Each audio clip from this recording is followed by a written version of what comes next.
I am the Tofu Golem. Please enjoy the video. You start with safety. Cut power at the breaker and confirm there's no live voltage using a non-contact tester, because continuity tests must be done de-energized. Next, set your multimeter to the continuity mode or the lowest ohm range. This lets you hear or see a clear signal when conductors connect. Strip about 1/2 inch of insulation from each end and make sure wires don't touch each other.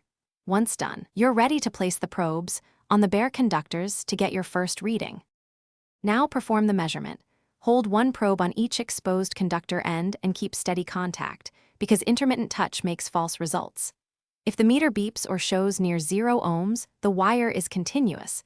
If it shows a very high resistance or open line, the conductor is broken.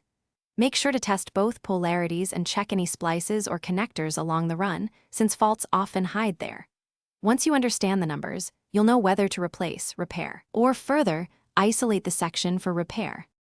To finish, insulate stripped ends, secure any repaired splices with proper connectors, and only then restore power at the breaker. This protects you and the circuit. If you saw intermittent continuity or fluctuating readings, wiggle the cable and retest in segments to pinpoint the break, because movement often reveals loose staples, corrosion, or internal damage. If the run is hidden in walls, use a tone generator and probe to trace the conductor path. Finally, document what you found and the fix, so future.